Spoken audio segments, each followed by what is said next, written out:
Hi everyone, कैसे हैं आप लोग। So guys, welcome to all of you in come back series for CMSL and I am hoping for ये series आपको बहुत हेल्प कर रही होगी। एंड अब मैंने ना कुछ एक दो चीज़ें और प्लान करी हैं, वो मैं आपको बताता हूँ क्या। ठीक है। आई एम होपिंग फॉर आप सभी लोग व्हाट्सएप ग्रुप में एडेड हो। नहीं हो तो इस वीडियो के नीचे डिस्क्रिप्शन के अंदर लिंक दिया हुआ है, आप ऐड हो जाइएगा। ठीक है। Because now I am going to plan, I am just planning कि मैं आप लोगों को 2 से 3 चैप्टर फुल फ्लेज्ड अपने रेगुलर क्लास वाले मैं आपको फ्री ऑफ कॉस्ट प्रोवाइड करूंगा एक एप्लीकेशन के थ्रू। ठीक है ना। अगर आप ग्रुप में एडेड होंगे तो मैं आपको एप्लीकेशन का लिंक भेजूंगा, वहां से आप वो कोर्स सब्सक्राइब कर लेना। जस्ट ₹1 का आपको पेमेंट करना होगा और वो कोर्स आपको मिल जाएगा। ठीक है। वो ₹1 इसलिए कि अगर मैं उसको ज़ीरो कर देता हूँ तो उसकी वैलिडिटी सिर्फ 7 डेज होती है। एंड आई वॉन्ट कि वो कोर्स आपके पास रहे फॉर कम से कम अगले 3 महीने तक। तो फिर उसके लिए हमें कुछ प्राइस डालना ज़रूरी हो जाता है ऐप के अंदर। तो वो लीस्ट प्राइस ₹1 होता है। That is why I just put ₹1 over there. और वो कोर्स मैं आप सभी लोगों को आपके व्हाट्सएप ग्रुप में शेयर करूंगा। आप मेरी एप्लीकेशन को वहां पर डाउनलोड कर लीजिएगा अपने मोबाइल्स के ऊपर, और वहां से उस कोर्स को आप बाय कर लेना जस्ट फॉर ₹1। एंड देन आपको पता चलेगा कि रेगुलर क्लास के अंदर वो कंटेंट मैं किस तरीके से कवर अप करवा रहा हूँ। राइट। ये मेरा वादा है आपसे।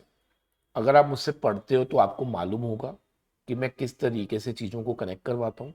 और अगर आज तक आपने मुझसे कोई क्लास नहीं ली है for law specially, like security loss, तो इसको जरूर सब्सक्राइब करना। मैं सच बता रहा हूँ, आप कहोगे कमेंट पे कि सर वाकई में क्या जबरदस्त तरीके से आपने कनेक्टिविटी के साथ ये चैप्टर्स पढ़ाए हैं। ठीक है ना।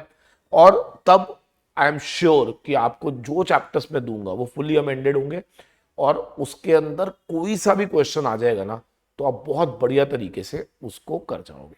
ठीक है। तो अगर आप लोग जेन्युइनली चाहते हो कि वो क्लासेस आपको मिले, मैंने पहले ही बोला मैं पूरा कोर्स तो नहीं दूंगा, बट यस 2-3 बहुत इंपॉर्टेंट चैप्टर्स मैं आपको दे दूंगा।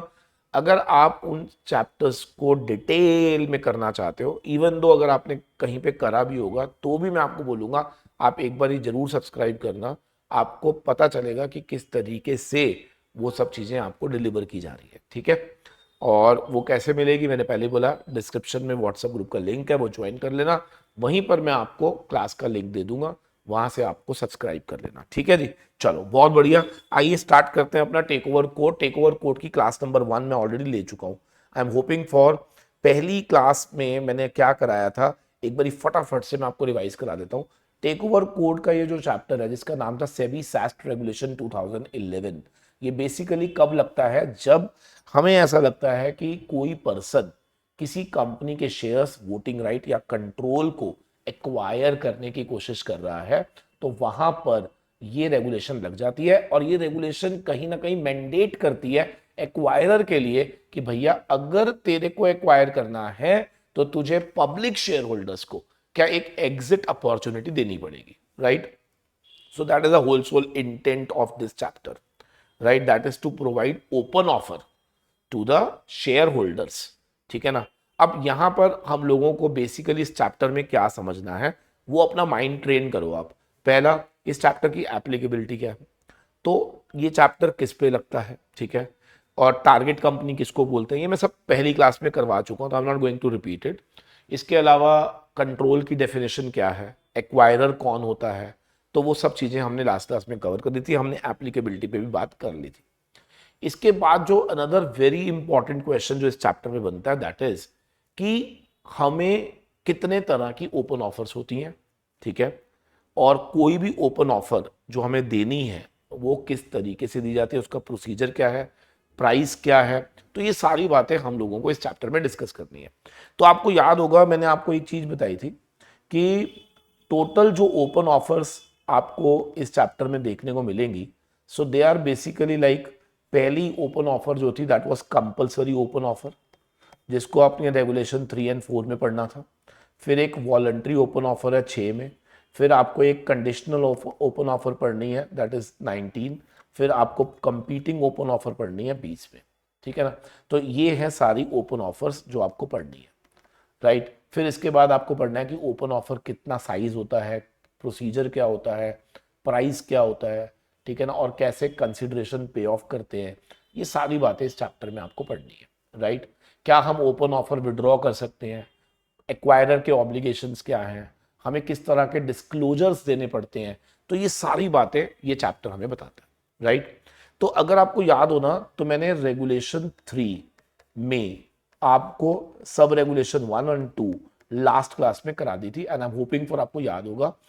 3(1) कब लगता है, यानी कि 3(1) कहता है कि अगर कोई भी पर्सन जो कि टारगेट कंपनी में या तो शेयर होल्डर था नहीं, या 25% से कम शेयर होल्डिंग या वोटिंग राइट्स थी, अगर वो किसी से भी कोई भी एग्रीमेंट करता पाया गया और उस एग्रीमेंट के अंदर वो शेयर्स या वोटिंग राइट एक्वायर कर रहा था, जिसका रिजल्टेंट ये था कि इमीडिएटली आफ्टर सच एक्विजिशन उसकी होल्डिंग 25 या उससे ज्यादा आ जाएगी, तो लॉ कहता है तुम ऐसा एग्रीमेंट नहीं कर सकते, या तुम ऐसा एक्विजिशन नहीं कर सकते।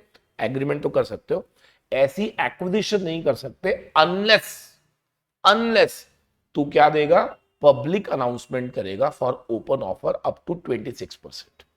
याद आ गया? लास्ट क्लास जिन्होंने नहीं देखी थी वो देख लेना, आपको याद आ जाएगा। 3(2) था बड़े शेयर होल्डर्स के लिए जो ऑलरेडी होल्ड करते थे कितना, 25% या उससे ज्यादा। उनके लिए लॉ ने कहा था कि एक फाइनेंशियल ईयर में अगर आप 5% तक एक्वायर करोगे तो हमें कोई प्रॉब्लम नहीं है, लेकिन जहां आप 5% से ज्यादा एक्वायर करोगे ना, तो वहां पर आपको ओपन ऑफर देनी पड़ जाएगी। तो इनको क्रीपिंग एक्विजिशन अलाउड है up to 5% in 1 financial year. बस इतनी 2 बातें मैंने बताई थी, आई होप वो वहां तक क्लियर था। सर अब उसी के कॉन्टेक्स्ट में मैं आगे बात करने जा रहा हूं, ध्यान से सुनेंगे, ठीक है। आओ देखो, प्लीज फोकस करना। मैंने आपसे क्या कहा था, अगर मिस्टर एक्स केस स्टडी की फॉर्म में देखना, मान लो वो ऑलरेडी 26% होल्ड कर रहे हैं। ऑलरेडी कितना होल्ड कर रहे हैं, 26%। अब मेरा क्वेश्चन है कि अगर वो एक साल में अप टू 5% तक और ले लेते हैं, एक्विजिशन कर लेते हैं, तो उनके ऊपर 3(2) अप्लाई नहीं होगा, यानी कि there will be no 3(2) which is going to trigger on them, क्योंकि क्रीपिंग एक्विजिशन तो अलाउड है। लेकिन जहां वो मोर देन 5 करते हैं, तो यहां पे लॉ क्या बोलेगा, no you can not acquire unless you make a public announcement for open offer up to 26%। सबको याद आ गया? ठीक है। बट अब इससे जुड़े हुए ना 3 सवाल है, 3 सवाल सबने ध्यान से देख लिया। पहला सवाल कि सर एक बात बताओ, while considering limit of 5% for creeping, while considering limit of 5% for creeping acquisition, हमें ग्रॉस एक्विजिशंस देखनी है या नेट एक्विजिशंस देखनी है? अब बच्चा कहता क्या पूछना चाह रहे हो सर, दोबारा बताओ। देखो, अगर मैं कहूं कि एक मिस्टर एक्स का शुरू में 26 था, उन्होंने ड्यूरिंग द ईयर 8% पहले एक्वायर करा, फिर उन्होंने 4% बेच दिया उसी ईयर में, तो आप मुझे बताओ इनका ईयर एंड में आते आते क्या 30 पे आए? यस। अगर मैं बोलूं कि बताओ नेट कितने से बढ़ गया, तो आप क्या बोलोगे, 4% से, राइट। लेकिन अगर मैं बोलूं ग्रॉस बताओ कितने से बढ़ा, तो वो कितना है, 8% से। कुछ क्वेश्चन समझ में आ गया होगा। अगर हम ग्रॉस एक्विजिशन को दिमाग में रखते हैं तो दोस्तों क्या 3(2) ट्रिगर हो जाएगा, और अगर हम नेट एक्विजिशन को दिमाग में रखते हैं तो डेफिनेटली 3(2) ट्रिगर नहीं होगा, क्योंकि ये स्टिल लेस देन 5% है, राइट। तो लिख लीजिए कि जब भी आप एडिशनल एक्विजिशन करोगे तो ग्रॉस एक्विजिशन कंसिडरेशन में लिया जाएगा, ना कि नेट। इसका मतलब ये हो गया कि ये नहीं देखा जाएगा कि आपने शुरू में कितना था और एंड में कितना है ना। जहां आपने 5% से ऊपर एक्वायर कर लिया, भले ही आपने बीच में बेच दिया हो, तो भी ये चैप्टर आप पे लग जाएगा। तो लिख लीजिएगा, क्या हमें ग्रॉस एक्विजिशन देखना होता है? आवाज मारो, क्या देखना होता है? ग्रॉस एक्विजिशन देखना होता है। ये है एक्सप्लेनेशन 1 टू रेगुलेशन 3(2). ठीक है जी, ठीक है सर। अब अगला सवाल ध्यान से सुनेंगे, अगला क्वेश्चन ध्यान से सुनेंगे। अगर मैं आपको यह बोलूं कि कंपनी के टोटल शेयर्स 10,000 थे और अरुण सेतिया के पास उसमें से 3,000 थे, तो बताओ मेरा परसेंटेज ऑफ होल्ड कंपनी में कितना था? 30%। मेरा इस कंपनी में होल्ड कितना था? 30% का होल्ड था। ठीक है, डन। अगर मैं ये कहूं कि कंपनी ने during the year fresh issue लेकर आई, राइट इशू ले आई। अब आप मुझे बताओ, अगर कंपनी नए इशू ले आती है, मान लो 5,000 नए शेयर लाती है और अरुण सेतिया उस 5,000 में से सपोज करो 2,000 शेयर ले लेता है, तो मुझे बताना कि पोस्ट अलॉटमेंट क्या टोटल नंबर ऑफ शेयर कितने हो जाएंगे? 15, और अरुण सेतिया के पास कितने हो जाएंगे? 5। तो बताओ मेरी percentage of holding post allotment कितनी हो जाएगी? 33.33%। तो बताओ मेरा एक्विजिशन कितना माना जाएगा? तो लॉ कहता है अगर कोई कंपनी ड्यूरिंग द ईयर नए शेयर अलॉट करती है तो for the purposes of additional acquisition हम क्या करेंगे? Post allotment share in target company minus pre allotment shares in target company का डिफरेंस ले लेंगे और यह कहलाएगा एडिशनल एक्विजिशन।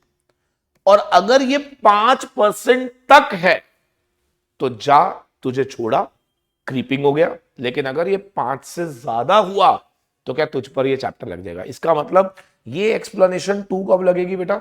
जब कोई कंपनी नए शेयर इशू करती है ना ड्यूरिंग द ईयर, तो वहां पर एडिशनल एक्विजिशन कैसे काउंट होगी? Difference between post allotment and pre allotment. So इसको ना एक बार पढ़ा देता हूं मैं आपको। ये असाइनमेंट मैंने आपके ग्रुप्स में डाले हुए हैं, व्हाट्सएप ग्रुप्स के अंदर आप देख सकते हैं। For determining quantum of acquisition for additional voting right, gross acquisition बता दिया मैंने। और अगर टारगेट कंपनी ने किसी तरह के कोई नए शेयर इशू करे हैं तो difference between pre and post allotment जो होगा क्या उसी को एडिशनल एक्विजिशन माना जाएगा। और अगर वो 5% से ऊपर हुआ तो ये चैप्टर लग जाएगा, अगर अप टू 5% हुआ तो ये चैप्टर नहीं लगेगा। So simple. ठीक है सर, दोनों एक्सप्लेनेशन समझ में आ गए। अब एक और केस आ रहा है, ध्यान से सुनना। मान लो मिस्टर राम के पास कंपनी के 30% शेयर थे ना, 23% थे, और मिसेस राम यानी कि उनकी वाइफ के पास 4% शेयर थे। आप सबको मालूम होगा कि जब भी हम किसी भी पर्सन की होल्डिंग देखते हैं तो क्या वो अलोंग विद पैक देखते हैं, और उसकी वाइफ क्या पर्सन एक्टिंग इन कॉन्सर्ट का पार्ट है। तो आप मुझे बताओ इसकी टोटल होल्डिंग कितनी हो जाएगी? 27%, राइट। राम कहता है क्योंकि मेरी holding along with pack is more than 25, तो मुझे 3(2) के अंदर 5% का क्रीपिंग अलाउ करना चाहिए। लॉ कहता है बिल्कुल सही कह रहा है, मैं तेरे को अलाउ करता हूं ना, 5% तू क्रीपिंग कर ले। अब इसने क्या करा? 5% की क्रीपिंग कर ली। लेकिन जैसे ही इसने 5% की क्रीपिंग करी, इसका इंडिविजुअल शेयर क्या 25% क्रॉस कर गया और लॉ ने इस पे लगा दिया 3(1). इसका मतलब क्या हुआ? लॉ क्या कह रहा है? लॉ कह रहा है इससे कोई फर्क नहीं पड़ता, इससे कोई फर्क नहीं पड़ता कि ऑल्दो तेरी ज्वाइंट लिमिट तुझे 5% अलाउ कर रही थी, बावजूद इसके क्या 3(1) अट्रैक्ट हो सकता है अगर इंडिविजुअली किसी की लिमिट क्या 25% क्रॉस कर देगी। तो आप में से कौन बता सकते हैं कि यहां पे स्मार्ट डिसीजन क्या था कि राम को ये 5% अपने नाम पे ना लेकर क्या अपनी वाइफ के नाम पे ले लेता, तो ना तो वाइफ पे 3(1) लगता और 3(2) ऑलरेडी क्या आपको एग्जम्प्ट कर रहा था।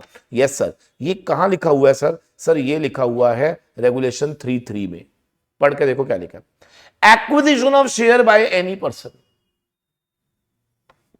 सच दैट इंडिविजुअल होल्डिंग जो है वो एक्सीड कर जाए stipulated. Acquisition of share by any person यानी कि राम के द्वारा एक्विजिशन, इस तरह से हुई कि उसकी इंडिविजुअल होल्डिंग एक्सीड कर गई स्टिपुलेटेड थ्रेशोल्ड यानी कि 25%, shell also attract open offer, ये भी ओपन ऑफर में आ जाएगा irrespective whether there is a change in aggregate share holding with pack और नॉट। मतलब एग्रीगेट शेयर होल्डिंग वाला जो मैटर है ना वो अब नहीं देखा जाएगा अगर इंडिविजुअल लिमिट ब्रीच हो जाती है।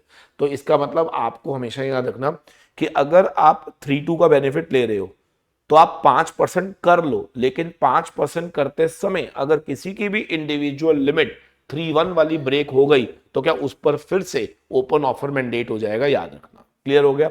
And that's completely over regulation 3। क्या सबको क्लियर हो गया? नहीं? And this was your regulation 3 जो हमें बेसिकली समझाना चाह रहा था कंपलसरी ओपन ऑफर। ठीक है, अब एक इसमें ट्विस्ट आ रहा है दोस्तों। हमने बार बार 25% पढ़ा, लेकिन अब लॉ कहता है जहां जहां पे मैंने 25% लिखा है उसको तुम कर देना 49% अगर वो कंपनी लिस्टेड कहां पे थी? आईजीपी पे। इसका मतलब मेरे पे कंपलसरी जो ओपन ऑफर है इन केस अगर मैं आईजीपी पे वाली जो कंपनी है वो टारगेट कंपनी है, जो कंपनी लिस्ट कहां पे हुई है? आईजीपी पे। अगर वो मेरी टारगेट कंपनी है तो वहां पर ये चैप्टर मुझ पे तभी लगता है जब मेरी होल्डिंग 49% या उससे ऊपर जाती है। सिंपल।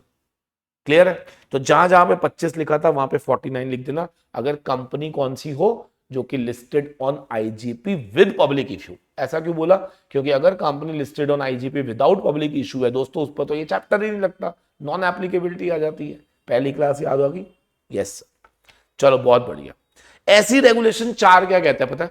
रेगुलेशन 4 कहता है कोई भी व्यक्ति कंट्रोल नहीं लेगा किसी भी कंपनी में अनलेस, सेम वही, irrespective of holding of share and voting right, यानी कि जितना मर्जी शेयर और वोटिंग राइट हो, याद रखना आप कंट्रोल एक्वायर नहीं कर सकते जब तक आप पब्लिक अनाउंसमेंट नहीं कर देंगे ऑफ 26%। याद रखना जब आप रेगुलेशन 4 में होते हो ना तो वहां पे शेयर और वोटिंग राइट देखते नहीं है। शेयर और वोटिंग राइट देखने के लिए क्या बनी है? रेगुलेशन 3। और कंट्रोल अगर आप ले रहे हो तो उस पर रेगुलेशन 4 लगी है। तो रेगुलेशन 4 में आपके ऊपर मैंडेटरी कब आता है? जब आप कंट्रोल एक्वायर करते हो। ठीक है, डन। अब आ जाओ मेरे दोस्तों, ये तो सेम ही था तो इसलिए मैं ज्यादा बात नहीं कर रहा। ठीक है, मैंने क्या कहा था? ओपन ऑफर कितने तरह की होती है बताना, जल्दी बोलो। ओपन ऑफर कितने तरह की होती है? सर एक होती है कंपलसरी, एक होती है वॉलंटरी, एक होती है कंडीशनल, एक होती है कंपीटिंग। कंपलसरी खत्म। अब आ जाओ voluntary open offer regulation 6। Voluntary open offer क्या कहता है? ध्यान से सुनना। वॉलंटरी का मतलब होता है कि अगर आप बड़े शेयर होल्डर, यानी कि अगर कोई शेयर होल्डर जिसके पास ऑलरेडी 25% या उससे ज्यादा की शेयर होल्डिंग या वोटिंग राइट्स है तो उसे अलाउ किया गया कि तुम वॉलंटरी ओपन ऑफर दे सकते हो। लेकिन याद रखना वॉलंटरी ओपन ऑफर जब आप दोगे ना तो वो कम से कम 10% की होनी चाहिए, यानी कि 10% of the total shares outstanding, क्या इतने का आपको एग्जिट देना पड़ेगा, राइट?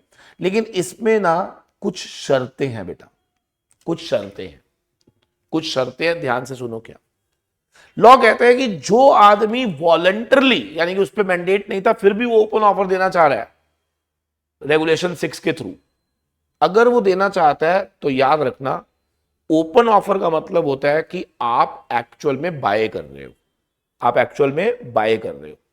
लॉ कहता है कि भाई देख ऐसा है, हम तुझे बाय करने देंगे, चिंता मत कर, लेकिन तेरे पे 2 कंडीशन है। पहला, तूने पिछले 52 हफ्तों में कुछ भी एक्वायर नहीं करा होना चाहिए जिस पर ऑब्लिगेशन अट्रैक्टिंग पब्लिक अनाउंसमेंट नहीं आया। क्या मतलब है सर? देखो ऐसे समझ, मान लो मैं आज वॉलंटरी ओपन ऑफर दे रहा हूं तो पिछले 52 हफ्तों में आपने कोई भी ऐसी एक्विजिशन नहीं करी होनी चाहिए जिसकी वजह से आप पर public announcement of open offer attract नहीं हुआ। अब कई बच्चों को ना ये लैंग्वेज समझ नहीं आती, मैं आपको इसको थोड़ा सा ब्रेकअप करके बताता हूं। ठीक है, मान लो 52 हफ्ते के अंदर आपने एक्विजिशन करा था 6%, और जिसकी वजह से आप पर 3-2 अट्रैक्ट हो गया था। लॉ कहता है मुझे प्रॉब्लम नहीं है, मुझे प्रॉब्लम है उन एक्विजिशंस की वजह से जिसमें तूने एक्विजिशन भी करे और तुझ पे 3132 अट्रैक्ट भी नहीं हुए। मतलब लॉ ये कह रहा है कि भाई देख, बड़ी सिंपल सी बात है, ये थोड़ा मैनिपुलेशन हो जाएगा। क्यों मैनिपुलेशन हो जाएगा? कि आदमी क्या करता है, पहले एक एग्रीमेंट साइन करके उतनी एक्विजिशन पहले कर लेता है जिससे उस पर पब्लिक अनाउंसमेंट ना आए, और फिर वॉलंटरी में 10 करने आ जाता है, तो इससे तो वो अपना स्टेक बढ़ा लेगा। बिना कंपलसरी ओपन ऑफर लाए हुए क्या वो अपना स्टेक बढ़ा लेगा? लॉ कहता है ऐसा पॉसिबल नहीं है। अगर वॉलंटरी में आ रहा है तो पिछले 52 हफ्तों में तूने कोई ऐसा एक्विजिशन नहीं करा होना चाहिए जिसकी वजह से तुझ पर ऑब्लिगेशन ऑफ पब्लिक अनाउंसमेंट भी नहीं आया और तूने एक्विजिशन भी कर लिया, वो अलाउड नहीं है। ठीक है, मैं चलो आपको क्वेश्चन देता हूं। Mister x voluntary open offer देने जा रहे हैं, लेकिन 52 हफ्ते पहले ही उन्होंने एक एक्विजिशन करी थी with in 12 weeks, sorry months नहीं वीक्स, पिछले 52 हफ्तों में ही उन्होंने एक ऐसी एक्विजिशन करी थी जिन्होंने एक्विजिशन भी कर ली और उन पर ये चैप्टर भी नहीं लगा था, तो लोग कहते हैं सॉरी, अलाउड नहीं है। हाँ, तूने कोई ऐसी एक्विजिशन करी थी जिसपे तेरे पे ये चैप्टर ऑलरेडी लग चुका था, फिर दोबारा तू आ रहा है, अलाउड है। ठीक है। दूसरा, अगले 6 महीने, ये तो पिछले 52 हफ्ते थे, अब लॉ कहता अगले 6 महीने after completion of open offer तू मेक श्योर कर लेना कि तू फर्दर कुछ और एक्वायर नहीं करेगा। Not allowed to acquire any share in the target company for a period of, यानी कि 52 हफ्ते पहले 6 महीने आगे बैन है। ठीक है, लेकिन याद रखना ये जो 6 महीने, जो 6 मंथ आगे के है ना, उसके अंदर लॉ ने हमें रिलैक्सेशन दी हुई है कि अगर मान लो स्टॉक स्प्लिट आ जाता है या बोनस इशू आ जाता है, वो अलाउड है। ठीक है ना, तो यहां पे लिखा हुआ है एक्सेप्ट परसुएंट टू अनदर, एक तो अनदर एक और वॉलंटरी ऑफर देनी है वो दे सकता है तू। ठीक है, कंपीटिंग ऑफर भी दे सकता है, बोनस भी दे सकता है, यानी कि कुछ चीजें हम तेरे को अलाउ कर रहे हैं, यानी कि वॉलंटरी वाला अनदर वॉलंटरी दे सकता है। ठीक है, वॉलंटरी वाला कंपीटिंग क्या होती है बताऊंगा अभी, कंपीटिंग ऑफर भी दे सकता है, और अगर वो चाहे तो बोनस या स्टॉक स्प्लिट में भी पार्टिसिपेट कर सकता है। तो इनके लिए रोक नहीं है अगले 6 महीने, लेकिन इसके अलावा कोई और एक्विजिशन अगर आपने करी तो फिर ये वॉयलेशन माना जाएगा। ठीक है, खत्म। तो मेरा एक सवाल है, वॉलंटरी ओपन ऑफर कौन दे सकता है? बड़ा शेयर होल्डर। बड़ा कौन है? जो ऑलरेडी होल्ड करता है 25 या 25 से ज्यादा। कितने लोगों को ओपन ऑफर देगा वो? कम से कम 10%। कितने लोगों को? कम से कम 10% of voting rights in that, मतलब कि at least such number of share as would entitle holder to exercise additional 10%, मतलब कम से कम तेरे पास एडिशनल 10% आना चाहिए, इतने लोगों को तेरे को देना पड़ेगा। क्या बोला मैंने? कम से कम तेरी जो एग्जिस्टिंग होल्डिंग है, क्या उसमें 10% का इजाफा होना चाहिए। इतने लोगों को ओपन ऑफर दे दियो कि तेरी होल्डिंग जो थी उसमें एडिशनल कितना आ जाए? 10%। ठीक है, ये कई बच्चों को समझ नहीं आता, मैं थोड़ा सा समझा देता हूं। जैसे मान लो कंपनी के शेयर्स हैं 1 लाख, आप एक्वायरर हो और आपके पास ऑलरेडी 30,000 है, तो यू आर हैविंग 30%। मान लो यहां पे टोटल बाहर वाले लोगों के पास है 60,000, मैं इसको पब्लिक बोल देता हूं। अब आप इन्हें ओपन ऑफर दे रहे हो, इन्हें क्या दे रहे हो? Open offer. तो आपको कितने कम से कम एक्वायर करने होंगे जिससे आप एटलीस्ट 10 से, यानी कि 30% से कहां पे आ जाओ? 40 पे कम से कम। अब मुझे बताओ 10% का इजाफा कब होगा? जब डेफिनेटली क्या मेरे पास 30,000 से शेयर बढ़कर कितने हो जाएंगे? 40। तो मुझे इंश्योर करना है क्या मिनिमम 10,000 शेयर क्या मुझे एक्वायर करने ही पड़ेंगे, तभी मेरा एडिशनल जो मेरा वोटिंग राइट होगा वो एडिशनल कम से कम कितने से बढ़ना चाहिए? 10% से बढ़ना चाहिए, ध्यान रखो। ठीक है बेटा, फिर मैंने क्या बोला कि आप 52 हफ्ते पहले आपने कोई भी ऐसा एक्विजिशन नहीं करा होना चाहिए जिसमें obligation to make open offer attract नहीं हुआ, ना ही अगले 6 महीने में आप करोगे। एक्सेप्शन है, कंपीटिंग ऑफर दे सकते हो, बोनस दे सकते हो, स्टॉक स्प्लिट की वजह से पार्टिसिपेट कर सकते हो, ये ऑप्शन में आ गया। ठीक है, अब आ जाते हैं वेरी इंपॉर्टेंट, वेरी इंपॉर्टेंट। कहते हैं मान लो एक विलफुल डिफॉल्टर है। विलफुल डिफॉल्टर पता है ना, यानी कि जिसने कोई पेमेंट रोक रखी है किसी, क्या वो ओपन ऑफर दे सकता है? तो लॉ क्या कहता है? प्रोहिबिशन, आप नहीं दे सकते। लेकिन लेकिन लेकिन आप कंपीटिंग ऑफर दे सकते हो। यानी कि विलफुल डिफॉल्टर क्या दे सकता है? कंपीटिंग ऑफर दे सकता है। कंपीटिंग होती क्या है अभी बताऊं। और अगर आप फ्यूजिटिव इकोनॉमिक ऑफेंडर हो तो भाई आप कोई भी ऑफर नहीं दे सकते। यानी कि आप ओपन ऑफर दे ही नहीं सकते, कंपीटिंग भी नहीं दे सकते। सर ये कंपीटिंग होती क्या है अभी बताते। क्या हमें वॉलंटरी समझ में आ गया? अब लिखो कंडीशनल और कंपीटिंग क्या होती है। रेगुलेशन 19, रेगुलेशन 20 में आप लिख लो कंपीटिंग ऑफर। ठीक है जी, अब थोड़ा सा इसको ध्यान से सुनेंगे क्या लिखा हुआ है। हाँ जी बेटा, तो एक बार ना पहले लॉजिक समझते हैं, कंडीशनल और कंपीटिंग ऑफर्स कॉन्सेप्ट क्यों आए थे। ठीक है, ध्यान से देखना। देखिए कई बार क्या होता है कि मान लो मैं किसी भी कंपनी का एक्विजिशन क्यों कर रहा हूं, क्योंकि मुझे बिगेस्ट शेयर होल्डर बनना है एंड आई वांट कि भैया पूरी कंपनी मेरी हो जाए। ठीक है, अब यहां पर ना कई बार ऐसा होता है कि 26% का आप ओपन ऑफर तो दे देते हो, लेकिन कई बार एक्सेप्टेंस नहीं आती पब्लिक से। मैं आपको एक एग्जांपल देता हूं। सपोज करो एक कंपनी के अंदर ऑलरेडी जो बिगेस्ट शेयर होल्डर था वो था मिस्टर एक्स। वो ना ऑलरेडी 36% पे था। वाई चाहता था कि भाई मैं इस आदमी को से अगर मैं ज्यादा ले लूंगा तो क्या ये कंपनी का कंट्रोल मेरे पास आ जाएगा। तो अब आप मुझे बताओ, इसके पास ऑलरेडी ना 8% था। इसने किसी के साथ एग्रीमेंट किया, या मान लो इसके पास ऑलरेडी 20 था। ऑलरेडी कितना था? 20। इसने किसी के साथ एग्रीमेंट करा फॉर 6%, तो कितने पे आ गया? 26। अब ये ओपन ऑफर कितने का देगा? 26 का। तो ये कहां पे आ जाएगा? 52 पे आ जाएगा, है ना। तो इसको लगा ठीक है भैया ओपन ऑफर 26 का दे दूंगा, तो अगर सबने एक्सेप्ट कर लिया तो मैं 52 पे आ जाऊंगा। अच्छा व्हाट इफ अगर मैं बोलूं कि वो एग्रीमेंट में तो 6 कर रहा था, उसने ओपन ऑफर दिया 26 का, लेकिन एक्सेप्ट किया सिर्फ 5% ने, तो वो पहुंचा कहां पे? 31 पे। तो मुझे बताओ क्या वो अभी भी कंपनी को एक्वायर कर पाया? नहीं, क्योंकि अभी भी इसके चाचू यहां बैठे हुए हैं, बिगेस्ट शेयर होल्डर। तो ये कहता है कि भाई ये सारी जो गेम है ना ये तो यूजलेस हो जाएगी अगर मैं इसके नीचे रह गया तो इसने क्या करा है? कंडीशन लगा दी। बताओ क्या कंडीशन लगाई होगी? इसने कंडीशन लगा दी कि देखो भैया ये जो मैं ओपन ऑफर दे रहा हूं ना ये कंडीशनल है कि मिनिमम मिनिमम 12% का एक्सेप्टेंस होना चाहिए। कौन बताएगा 12 क्यों बोला?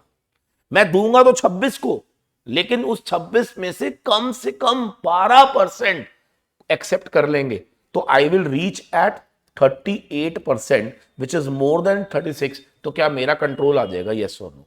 लेकिन अगर मेरे को वो 12% का एक्सेप्टेंस नहीं आया ना, भाई सुन लो, मैं ये ओपन ऑफर विड्रॉ कर लूंगा और मैं किसी तरह की कोई भी ना तो एग्रीमेंट से एक्वायर करूंगा जिसकी वजह से ऑब्लिगेशन टू ओपन ऑफर आई थी, और ना ही मैं आप लोगों से एक्वायर करूंगा जिन्होंने इस ओपन ऑफर में पार्टिसिपेट करके अपने शेयर्स टेंडर करे हैं। समझ में आ गया? यस सर, बिल्कुल समझ में आ गया।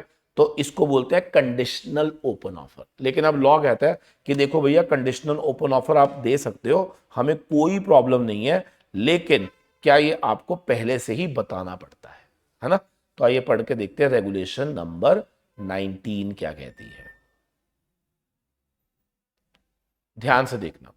An acquirer may make an open offer conditional as to the minimum level of acceptance. In that case, अगर desired level of acceptance नहीं आया तो acquirer shall not acquire any share under the open offer as well as agreement जो कि attract कर रहा था obligation। क्या वो agreement भी automatically क्या हो जाएगा? Rescinded माना जाएगा। ठीक है जी, ठीक है सर। अब एक लास्ट पॉइंट आ गया, कंपीटिंग ओपन ऑफर। मैं समझा दूंगा, पढ़ना आपने अपने आप। ठीक है, ध्यान से देखना। सेम एग्जांपल ले लेते हैं। मिस्टर एक्स ऑलरेडी इस कंपनी को होल्ड कर रहा था, चला रहा था, बहुत बढ़िया से चला रहा था, इसके पास 36% थे बेटा, ठीक है। वाई की नजर इस कंपनी पे पड़ गई।